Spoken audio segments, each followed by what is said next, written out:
Okay, I'm recording now. So, welcome everyone. I'm calling the meeting to order at 10:03. First, I'd like to do a territorial acknowledgement. We respectfully acknowledge that the SFSS is located on the traditional, unceded territories of the Coast Salish peoples, including the Musqueam, Squamish, Tsleil-Waututh, and Coquitlam nations, and Katzie nations. Unceded means that these territories have never been handed over, sold, or given up by these nations, and we're currently situated on occupied territories. Being that all of us are doing this remotely, there's probably different nations you might be residing on. So just please keep that in mind when we are making decisions here in the SFS, because they have impacts often on people that we don't necessarily realize at that time. So I'll do a roll call of attendance. I'm VP Finance Chair. I am what I would like to do for, excuse me, I'm a little bit rusty on chairing. Especially for the new people here, we give you, when I call out your name or your position, please give us your pronouns and access needs. And access needs are anything that we can do to make the meeting easier for you to engage in, or if you have to step out early, or if you have any other things that could limit your engagement within the meeting. Everything from, like, you'll have to step up for a bit because you're often people at home, and maybe a family coming in, or you have some kind of distraction. It's fine. Just let us know. Okay, so VP Student Life. Hi everyone, my name is Jennifer. I go by she, her pronouns, and my access needs are met. I might have to turn off my camera to go stretch. Thank you. Applied Science Representative. Hello everyone. My name is Harrypreet Singh, and my pronouns are he, him, his, and my access needs are all met. Thank you. Business Representative. Hi, my name is Maytab. My pronouns are he, him, his, and my access needs are met. Okay. At large representative.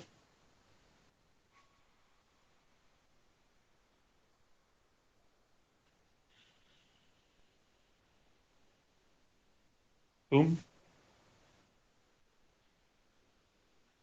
It's not coming through, Boom, even though it says you're unmuted.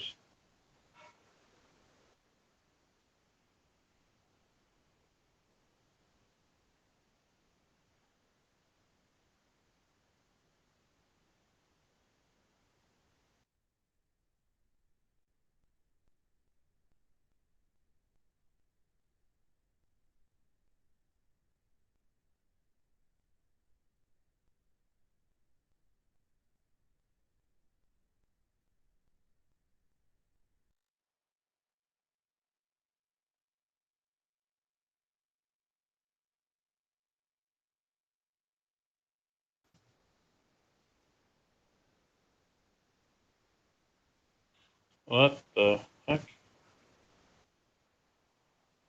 Yeah, now I think we can hear you. Okay, that's weird. Wonder if it's an issue on mine, because sometimes my internet kind of has weirdness to it. Testing. Yeah, I can hear you now. You can hear me? Okay, go ahead. Yep. Go ahead, Boom. Oh, my access needs. Hi, my name is Poom. Pronouns are he, him, his, and my access needs are currently met. Great, thank you. Ahmed. Hi everyone, my name is Samad Alam. My pronouns are he, him, and his. I live with my family, so I might need to turn on my camera for a little bit if someone walks in. Okay, thank you. And Paria, for our other student at large. Oh, it's not back in yet.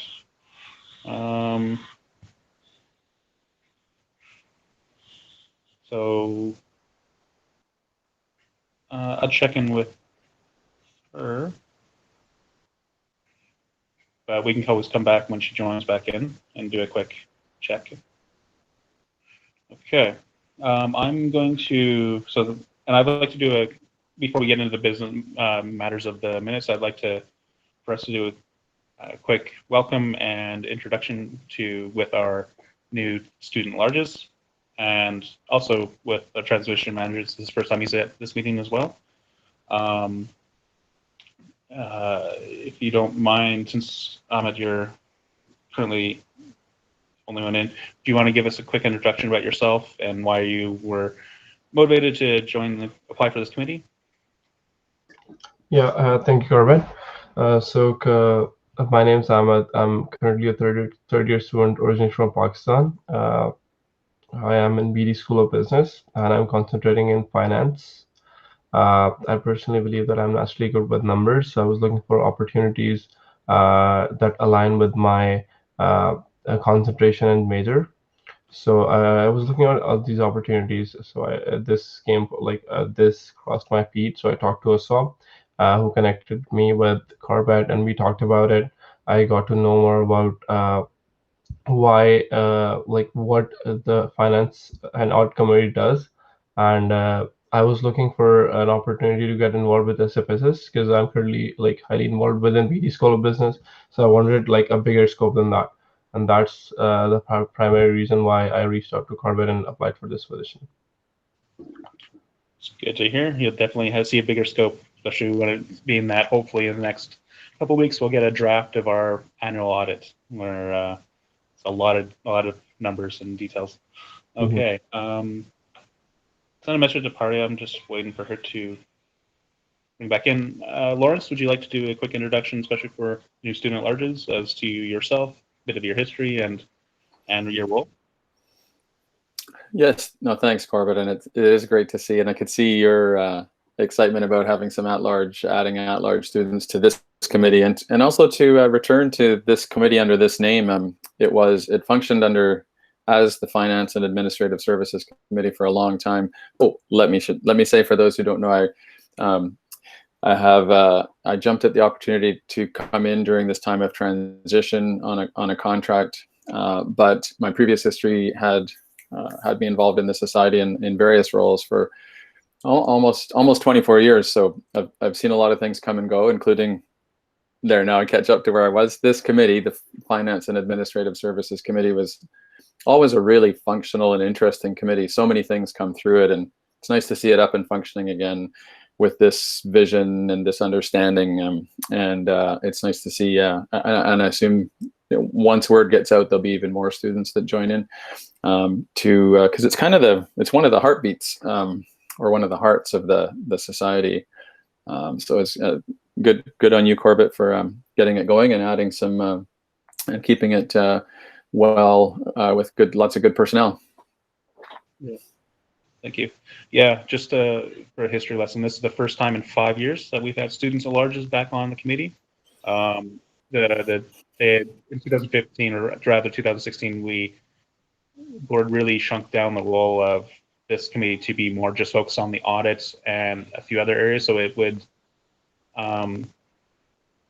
depending on how you want to interpret it, the terms of reference for the committee, you can meet really rarely, or it can meet kind of regularly based on what you want to get done. But my goal, especially this year, is to kind of revive it as much more of an active core committee that does more than just looking at our budget and our finances, but also looking at exploring new ideas, doing research, looking at ways to implement or review current systems, current structures within financial structures within SFS, and look to seek improvements.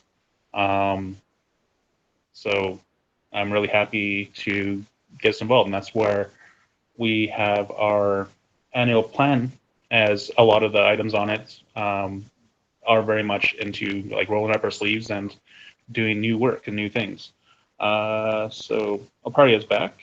Paria, thank you for joining back in. Can you give us we'll do a part of attendance. Could you just give us your pronouns and access needs? Sure. My name is Paria, and my pronouns are she, her, hers, and my access needs so far have been met. Great, thank you. Can you also give us a quick introduction about yourself and what motivated you to apply for the committee?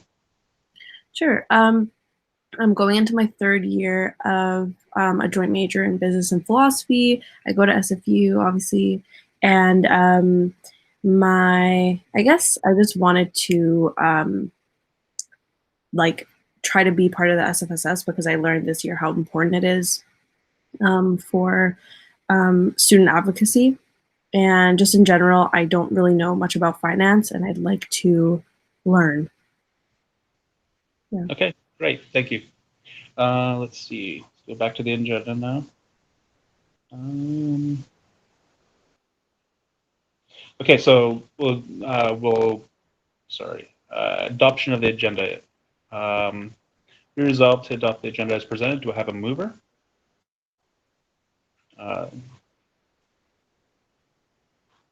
Anyone? I can move, Jennifer. Thank you. Any seconders? Poom second. Okay, thank you. So Jennifer moves, Poom seconds. Is there any amendments? Anyone wants to propose?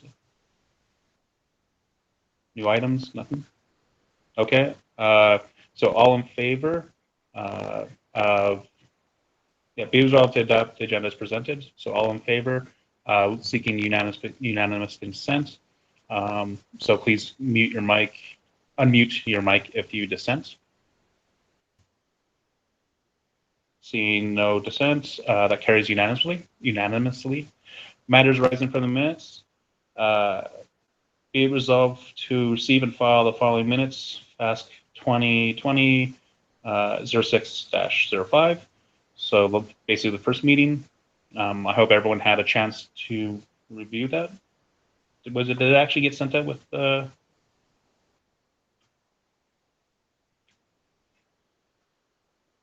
Oh yes, I did get sent out with the first set of emails, but I don't. Yes, and I sent it directly to everyone. So okay. So,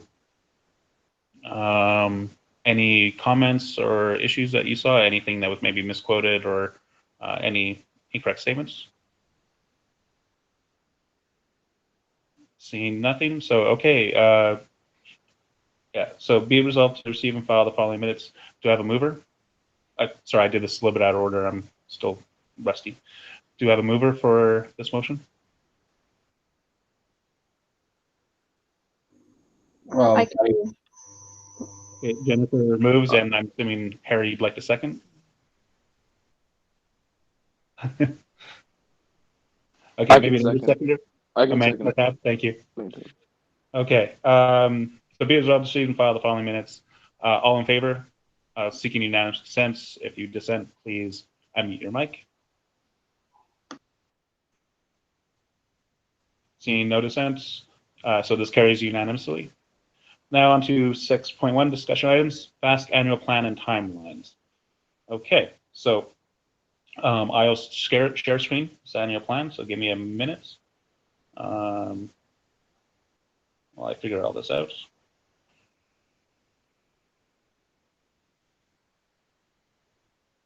Okay.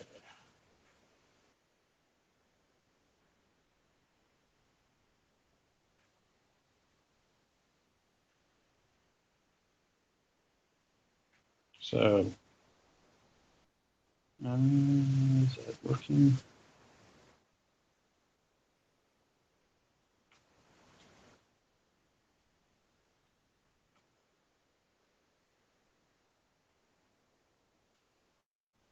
Okay, so, and I'll try to zoom in so it's a little bit more readable.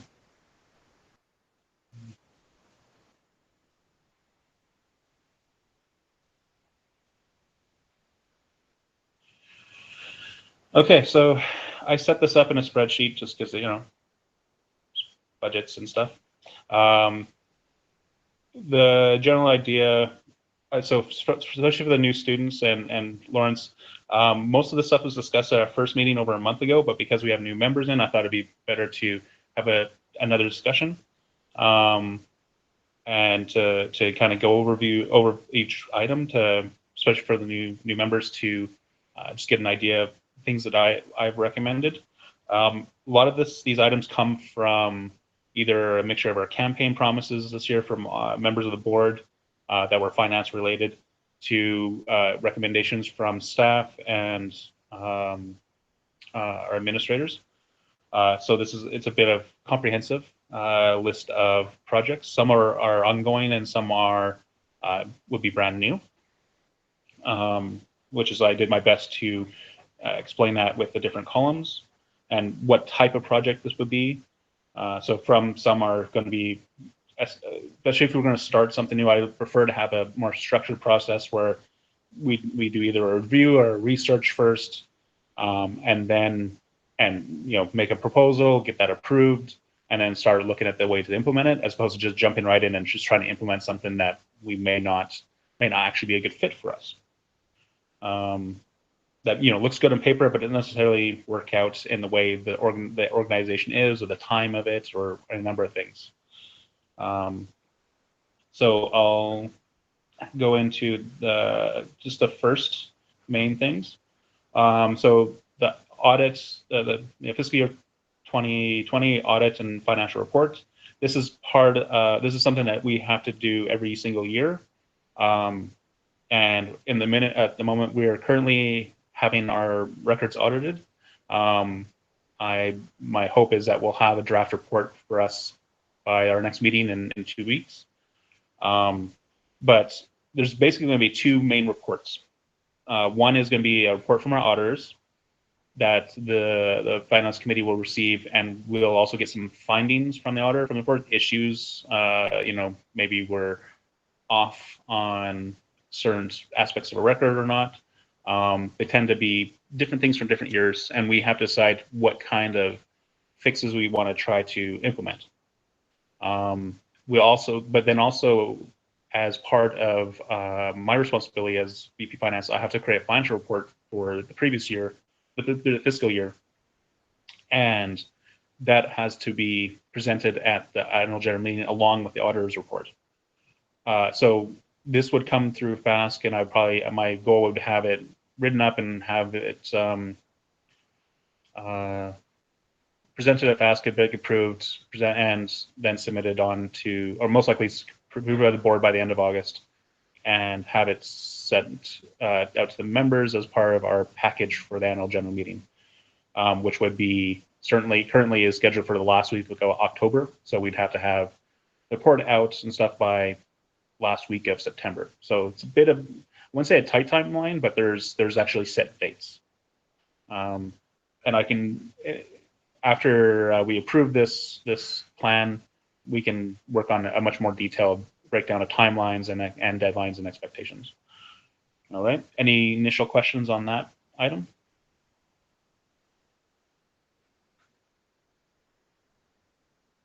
Seeing none, I'll move on to the next one. Investment policy. This was a project started last year, and effectively the SFS has a lot of money sitting in the bank in lots of different areas, from different specialized funds like our Space Expansion Fund or Accessibility Fund, as well as our General Operating Fund. The financial manager, who's no longer with us now, she did a calculation and found that we had around $10 million just sitting in the bank getting very low interest, floating interest. And so one of the ideas is have an investment account where we can get a better rate of return and hopefully eventually use this interest revenue to subsidize or fund some of our programs going forward, so that we don't have to do, hopefully we won't have to raise student fees for the next 5 or more years, just to either match with inflation or just to be easier on our membership, and also diversify our revenue streams. We used to try to have that through different services, our pub and coffee shop and others, but they were not financially successful. So this hopefully will be a much more simple or stable way of getting consistent revenue gains. Last year's board agreed to go with Van City as our investment manager, and so that was near the end of their board term. So now our board and this committee is tasked with implementing this policy. There's been some initial meetups with the Van City managers just to have a kind of a meet and greet and talk about some initial plans. I will forward. I will forward those documents to all of you. This is I don't know if it's fully confidential yet because nothing's been fully 100% decided, but just keep that in mind. Any initial questions on that part? Oh, one thing I probably do want to add. The idea is a timeline happens to happen in the summer. Mostly the idea is to decide on how much money we want to initially invest in and at what timelines, because we don't have to necessarily put a whole bunch of money in all at once. We can do it over the course of the whole year. And we do have to think about things like, okay, we're in the middle of COVID, the pandemic, students are having difficulty. It would be pretty bad for us to say, hey, we got $5 million, we're just going to toss into the bank now, or into an investment fund. It's going to be it might look a little callous. So we do have to look at ways we would want to submit this money to investments for the society's long-term benefit, and ideally students' long-term benefit as well. Okay, go ahead, Poom. I'm not an expert on finance, but we just have like $10 million right now that's just sitting around doing nothing. And can we like pull from it? Like if we need money, like can we use that? In some cases, yes. A good chunk of the money is sitting in reserve funds and specialized funds, like space expansion. We could only use that for paying for renovations of space or for leases for new space. For the health plan reserve fund, we could only use that to pay back any deficits on the fees. If premiums were higher than projected, we have a deficit we have to pay, and we can only use it for that purpose. So a lot of these funds are already getting interest with our bank and Scotiabank, but it's only like 1% to 2% at best, and it floats quite a bit. It's basically checking account interest in many ways. So some of that stuff, for us to be able to access that funds more, we'd have to make those funds unrestricted. In many cases, we'd have to go to a referendum to get approval from the membership to change the purpose of those funds. What we do have that is what's called unrestricted surplus is stuff that we've built up for a number of years, is around a little bit over $2 million. That we have a lot less, we have much more flexibility on that kind of funding, what to use it for. And we could definitely have a discussion at the board, at FASC and the board, to see if there's some of that money we'd want to say set aside for potentially another COVID emergency response fund, or a different major project or something. Just understand it's savings, so it's not something that would get replenished every year. So once we use it, it's gone. So we have to be really thoughtful of how we want to spend that surplus, if we want to spend it. And in our case, I think we have a great opportunity to look at areas that may have been neglected for the last while, or try new projects or new ideas out for the next couple of years. So, any additional questions? No, sounds good. Yeah, great, thank you. So move on to club and student union funding model. This is something I have wanted to do for years. Basically, I've always wanted to research our student unions and the funding, and because we've had this system where what it is if you're your club, you get a certain amount of core funding, which is basically dedicated funding that you have a lot more say over, your members have say over. In case of clubs, it's only about $20 a term. And for student unions, it's somewhat based on the population size of each student union with certain cutoffs. So if you are a very small student union, you get a minimum amount of $300 per term. that carries over for a fiscal year, and then it gets zeroed out at the end of the fiscal year. If you are like a larger student union, like competing science, or if you're a faculty level student, you may get up to over $1,000 or $1,500 every term as for dedicated funding. Some of the numbers, that particular threshold setup is pretty old, and it was designed before we even had faculty student unions. So a lot of the other student unions were, there's only so much size, they didn't really change much in composition. So when you actually look at the numbers, it doesn't necessarily make sense for a lot of the larger faculty students that they don't really get much more for potentially representing 10 times the amount of students that other student unions represent. And so I want us to review this to look at, is there a different funding model we could follow, or is there just a different change in thresholds? Maybe for student unions to be, or some of these clubs of students to be more successful, and successful is a subjective term, but we can probably try to come up with some ideas on what that means, some metrics to compare against. We can then look at, okay, do they need more funding? Do they need to have dedicated space? Do they need to have other kinds of core things that will give them a proper foundation? And to me, the funding model is probably one of the first things to look at. I think Jennifer asked to be on the list, so go ahead. Oh, yeah, I just wanted to say I completely agree, because I've seen some student unions that are really small, so they feel very limited in what they can do, but they also host a lot more events than bigger student unions, and their events would be open to everyone. So the benefit wouldn't just be for people who are majoring or minoring or in the program of whatever department they are. It would be for like anyone in the faculty or just anyone in general. So I really think this current model needs to be revisited to reflect that. Yeah, and I know with clubs specifically, they pretty much have to operate only on grants and any other individual fundraising that they do, because there's a lot more of them than student unions. I know that PUM is really, I think, really interested in looking at club support in lots of different areas through the Member Services Committee. I'll let Lawrence talk and then PUM talk. Yeah, this is a great initiative, actually, Corbett. It's I'll speak mostly from deep history and experience on the club side. The current funding model with minor tweaks goes back to a really successful working group that had included club members, and it has been really responsive and really dynamic. But it's definitely time for review, and it's good to see that you've outlined a proposal here.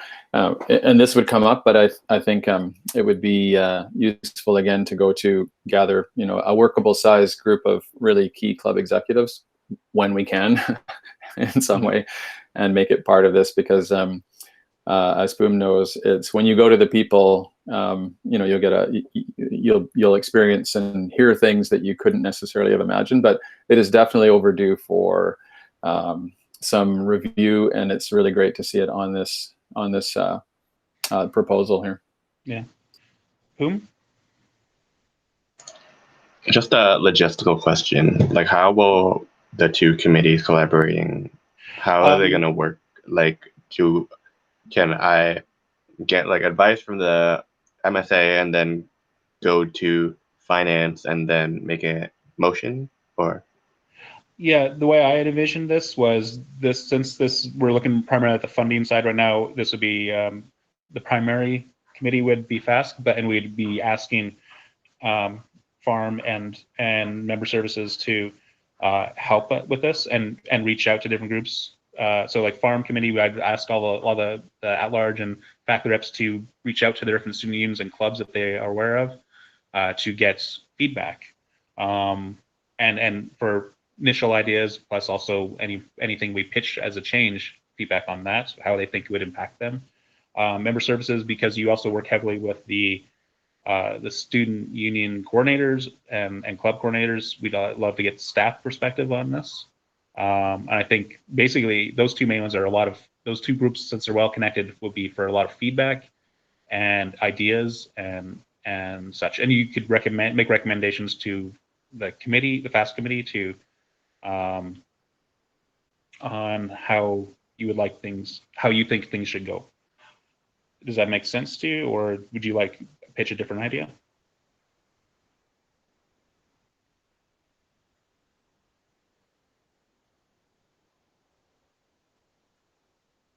Can everyone hear me?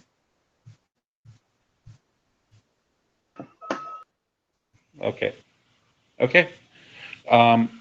Thanks. Great. And just to give people a heads up, I have already, over the past, I've done my own research and students, and sorry, as students, because I was interested in this topic myself.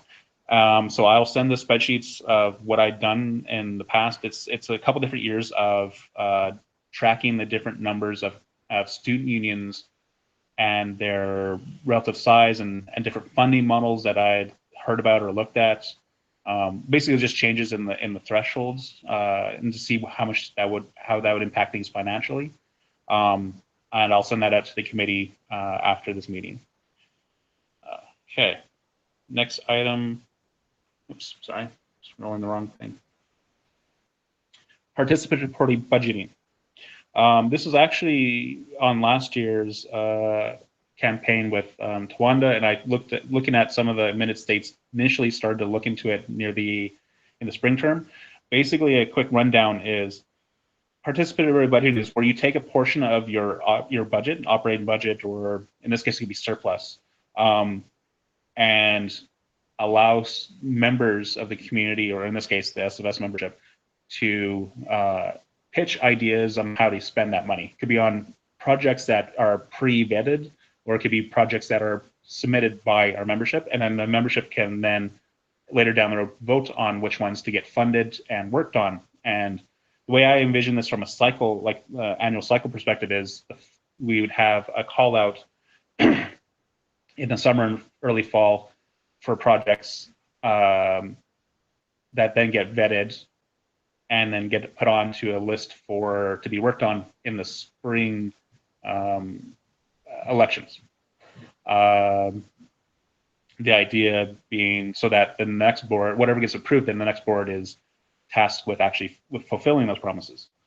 And this idea is somewhat of to hopefully try to break up the cycle of only thinking about what's happening, this year only. Whether that works out in practice or not is a totally different question, but I would like to explore this. The reason for this kind of system is, one, it allows people that probably are not normally involved in our organization to have a bit of a voice. I'm always very much for pro-democracy and giving options for our membership to be engaged in the governance and ideally the financial side. It gives students, more students, the opportunity to have more of an impact on how their money is being spent. Often, hopefully, in things that they can see a direct benefit from. This idea was first pitched was first run in Brazil in a small town, and they used it more for city improvements. And they found a lot of times people would pitch ideas for like a lot of small improvements, like sewer line improvements over in a small area, a small town, or streets pavings for certain areas that might have been neglected by a large centralized bureaucratic body. My hope is that we'll have something similar happen here if we are able to get this off the ground.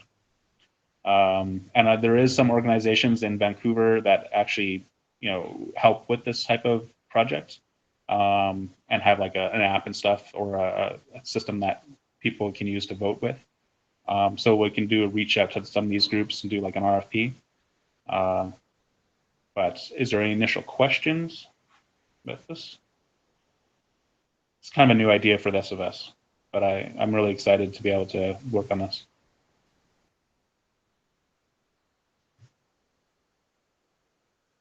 Okay, nothing yet. Large event fund.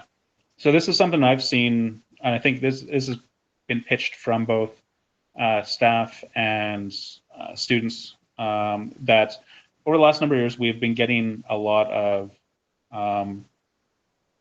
some bigger events been happening. I've seen like KSIT held an international case competition, which was a budget of like a couple $100,000, and the SFS gave some money and support for that. I know that last year's board received a proposal from Software Systems they have like a $15,000 budgeted hackathon event.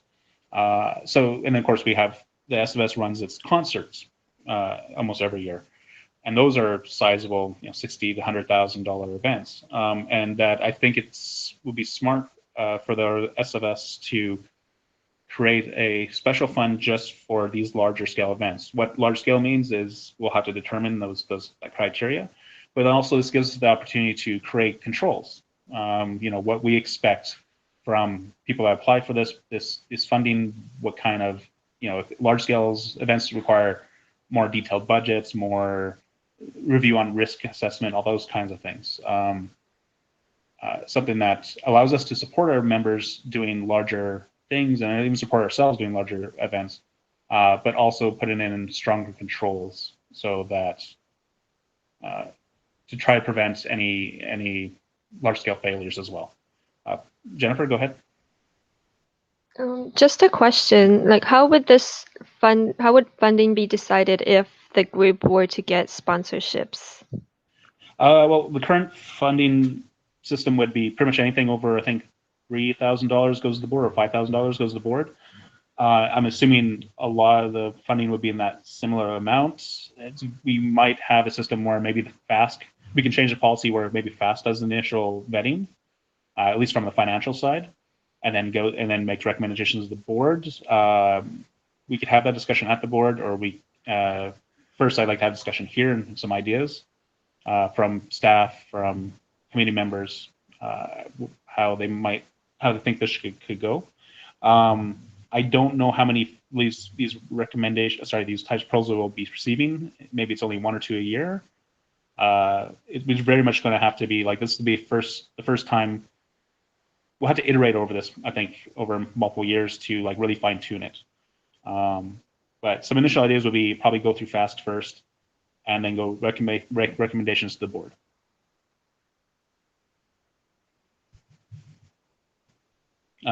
Lawrence, go ahead.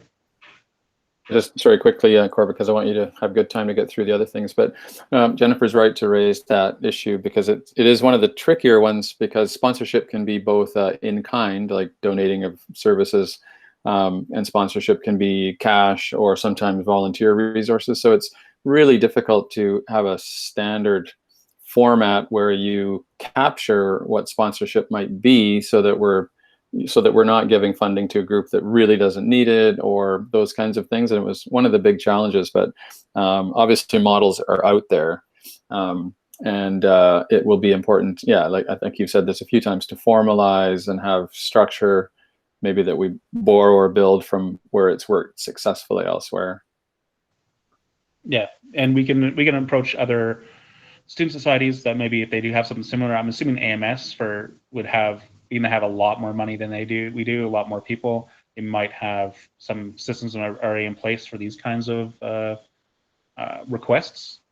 So far, a lot of the largest funding requests have been just for additional money, right? So that's where I was thinking. It was like, we already have this kind of stuff happening. It's going to all these go to the board, and maybe we should kind of be proactive and come up with a good system for if this keeps happening, or not it keeps happening, but I expect this kind of stuff to keep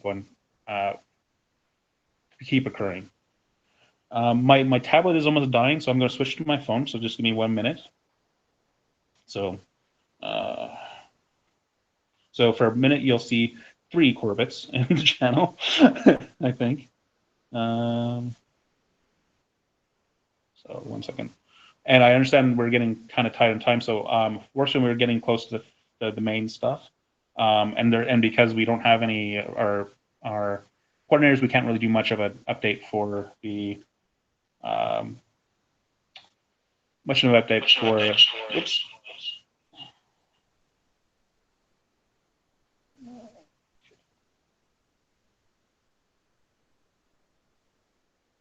I'll give you.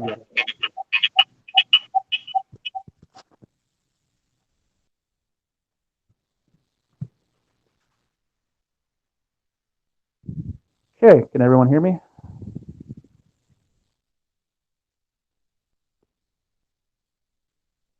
And yep, well, I'm showing. Okay. Yeah, I don't think we'll be giving much of an update for the audit yet. I'll send an email to the auditors to get an official update from them and a timeline update, and I'll send that out to the committee afterwards. So anyways, back to the item. Reimbursement process. This is something that I think we should just be generally doing every year, because that's always been a main point of feedback from students is, hey, why is my reimbursement taking so long? In some cases, it might be, there might be a legitimate slowdown. Some cases might be that because the documents students submitted were not sufficient, or there's just delays in communication. But it would be nice, at the very least, it would be nice for us to review with our staff kind of the whole reimbursement process. What tends to be quick reimbursements, what tends to be longer ones or harder ones to reimburse, and if there's anything that we can see for improvements that we should do so. We should look at implementing, and or creating guideline, like more education based materials for our membership to understand, like, hey, pizza parties are easy for us to reimburse when you do X, Y, Z, that kind of stuff, versus the more complicated events might be, especially say if the large event in conjunction with the large scale events funding might be more complicated and may take longer to reimburse. But I do want us to have some kind of idea on ways to make the process quicker, because when we have students, maybe especially for frosh and stuff, putting quite a bit of money on, say, their credit cards, being able to pay them back relatively quickly so that interest and stuff doesn't rack up is, I think, to everyone's benefit. So I'm probably going to be recommending that this become just an annual review that pretty much every new board goes through or every new committee goes through and just learns about the process and potential areas for improvement. Any questions on that?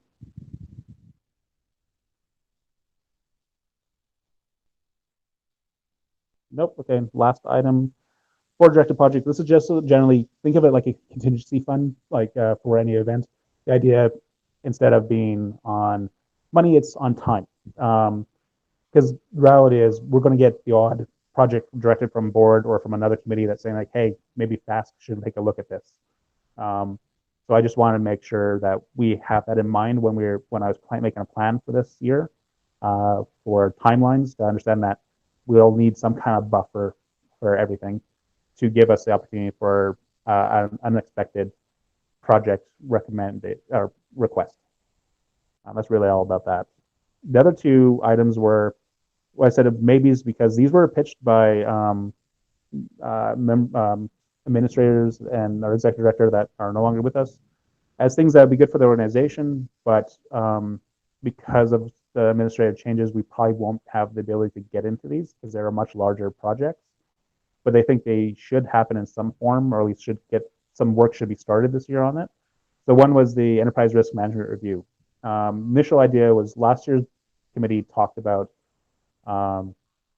doing like what's called a risk register of the organization, basically a list of all the risks that we have, everything from financial risks, with maybe the university stops giving us our transferring our fees because of some reason, or labor risks, strike or lockout, to smaller scale risks like our petty cash isn't properly tracked, things like this.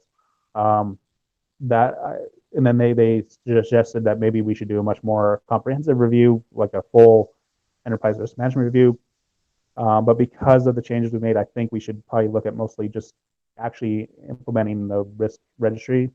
And that I think, could be done in parallel with staff, that they would have their own. Sorry, 1 second. I think that's something we could task the staff and just have them report to us later down the road. Fiscal plan development, I think that the idea is generally that we need to have better projections for when we have strategic plans or annual plans from board, have an idea what these plans might cost to actually implement. I'm not entirely sure what this would be involved beyond working with staff to try to create better projections based on what we budgeted versus if we need to make changes. I know that we as a committee and the staff do some regular, at least every semester we all do like a kind of a review on, okay, here's how much money we got in, here's how much we spent, are we still within our budgets or not, and adjust from there. One of the benefits of this committee is that we can actually reallocate areas of the budget if we find that some areas of the budget are not going to get used this year, especially because of COVID. Less grants, less other things coming in, or less programs being run. We can reallocate through this committee changes and then have the board approve it. So we have a lot of flexibility with us and some power with us to make financial changes.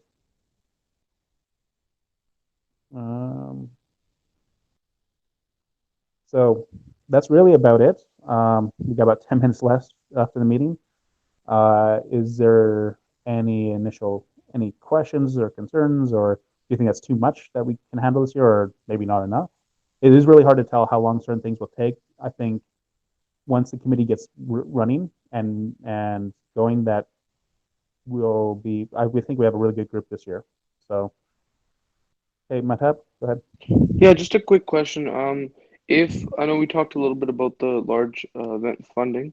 Yep. If any club, like a few business clubs, want to reach out and they're doing an event or something and they'd like funding, is that to be presented through our committee, or we take it straight to the board? If it's over the current policies, it would go straight to the board. We could look at asking to change those policies for these types of, for this specific type of thing, to have it go to FASC first, because large scale funding should have large scale planning. And so we shouldn't be getting any of these proposals at the last minute. So there should be time for us to be another layer of review and approval. So we can go pitch that. We can put that proposal to the board, and that can be done pretty quickly. I think we just have to look at the relevant policy and put in a new line probably to change it. Sounds good. So. And I can even pitch that at governance, at the next meeting, just to give them a heads up.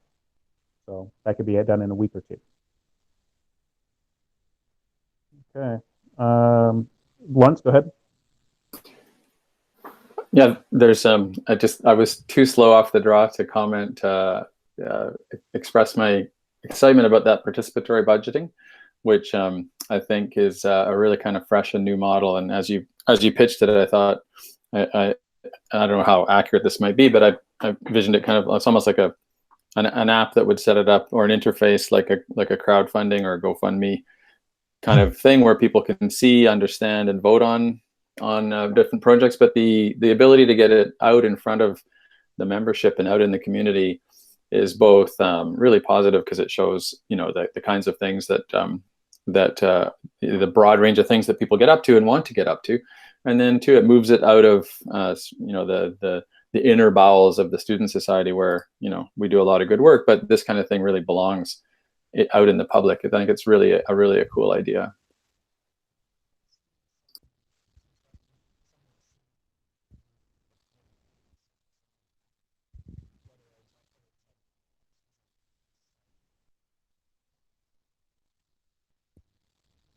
I lost audio, or?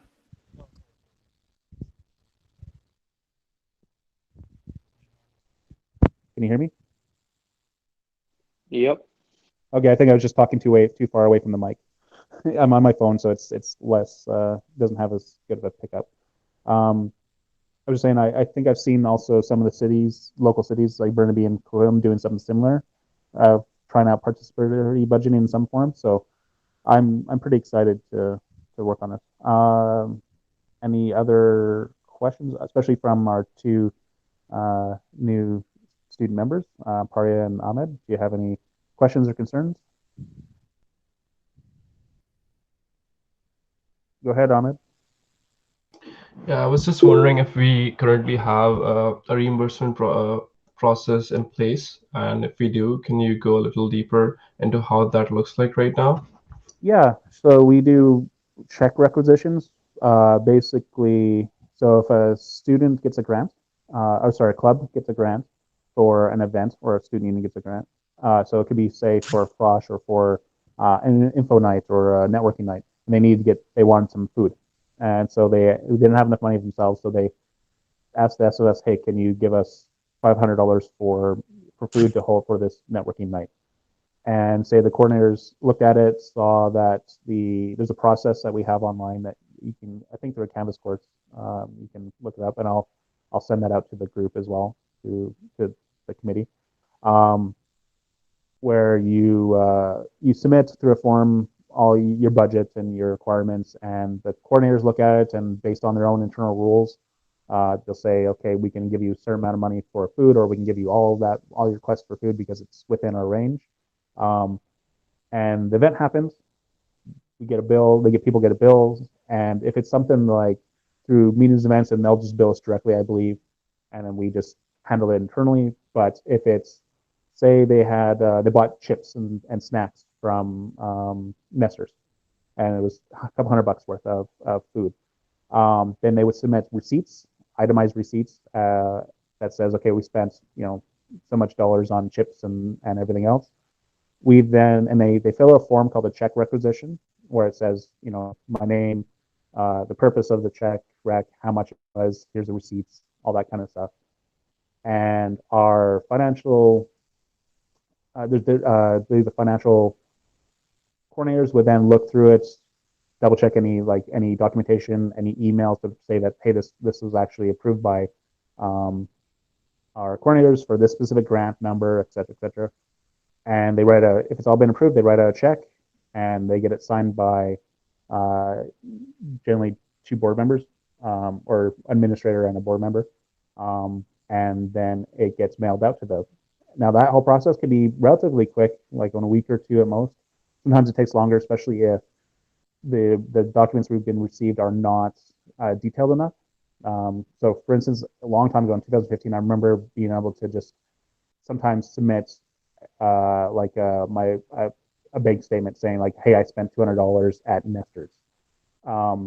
That's no longer good enough. We have to have, I think this is a request from our auditors in the past, to have itemized receipts where it specifically says what you bought. And it could be, I don't know the full reasons. Maybe there's concerns of fraud, like saying like, hey, I spent $200 on at Nesters and just one line item, but really only half that was actually food and the rest was personal items. Maybe it was other reasons. I would have to try to talk to staff about when that was requested and the reasons why. But that's generally our overall process. And we do a lot of different check recs for lots of different things, from primarily reimbursements, or for paying SFU and stuff, for services and such. So it's a fairly comprehensive process. Okay, Aria? thank I don't know I can't remember if you touched on this, but have we decided what platform through which we're doing participatory budgeting? Nope, we can we could discuss that as part of the project, and I recommend that we do like a big public outreach, like saying, hey, companies, send us your proposals, and we'll go through them and choose the best one. I know there's one company that's been reaching out to us for a while, and I've talked to one of the reps personally, through like Facebook, but I would prefer an open process, transparent open process, and get some competition going. Okay. Okay. It's 10:57, and our meeting only goes to 11. So if there's any last comments, if not, then we can go to adjournment. And any last minute questions? No? Okay. So 1 second. So I move to adjourn, be resolved to adjourn the meeting at 10:57. So I have a mover.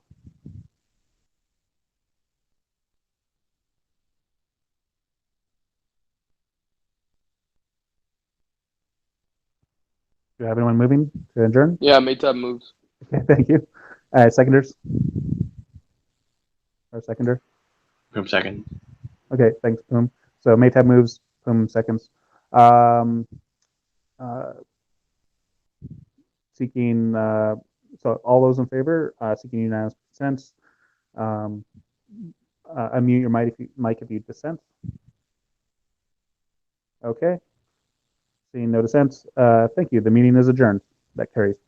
Thank you, everyone. I've got a bunch of action items to do for myself where I need to send out a bunch of emails to all of you for documents and such. So keep me accountable for that. And I hope the rest of you have a good day and have a great weekend. Thank you all for coming.